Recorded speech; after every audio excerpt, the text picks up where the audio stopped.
Nasılsınız?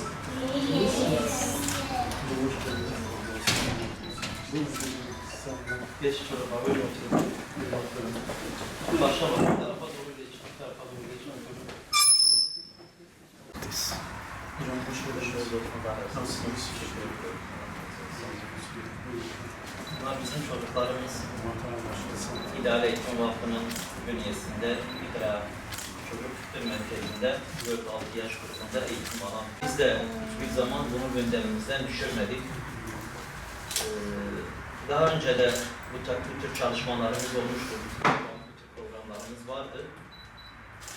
Fakat bu sefer çocuklar çok farklı bir etkinlik yaptı. Kermes yaptığında diğer sınıftaki arkadaşlarını ikrama çağırdılar. Yani onları kermese davet ettiler. Para bıraktılar.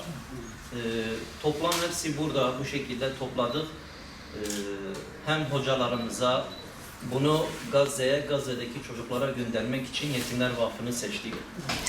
Çalışmalarınızı biliyoruz, duyuyoruz. Bu vesileyle size gelmek istedik. Bizden kabul buyurursanız sizin vesilenizle biz bu kazancımızı kermesten Allah sizden razı olsun. Rabbim sizi salih etsin inşallah. İnşallah biz de bu topladığımız paraları Gazze'deki çocuklara ulaşacağız inşallah. Allah sizden razı olsun. Ey Kudüs, hep beraber dualarımızdasın. Gazze'deki kardeşlerimizi çok seviyoruz. Allah'ım, Mescid-i Aksa hep güvenli kalsın.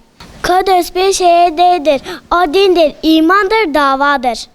Ey Kudüs, ey peygamberler kokusu, ey yerin göklere en yakın kutsal avlusu, özgürlüğün yakındır. Gazze için, Filistin için, Aksa için, insanlık için buradayız. Hep dualarımızdasın. Aksa güvende kalsın. Çocukluğumuzu da duamızı da onlar için yaşatacağız inşallah. Ta ki Kudüs özgürlüğü görene dek. Ey Kudüs her zaman kalbimizdesin. Her zaman anne babamızsın. Yani buraya biz aslında bir kumbara teslim etmek için geldik. Yetimler Vakfı'nı çalışmalarını biliyoruz, duyuyoruz. Bizim çocuklarımız da Mescid-i Aksa ile ilgili kurumun içinde bir kermes yaptılar. Şöyle söyleyeyim, bizim 4 sınıfımız var. İdeal Eğitim Vakfı bünyesinde İkra Çocuk Kültür Merkezi diye bir yerimiz var. Burada çocuklarımız kendi işlerinde bir kermes yapmak istediler. Aslında her ne kadar böyle küçük, yaşları küçük olsa da yürekleri büyüktür bu çocukların. Yani büyüklerini örnek alarak böyle bir çalışma yapmak istediler. Anneleriyle beraber katkıda bulunmak istediler. Sınıf sınıf yaptılar.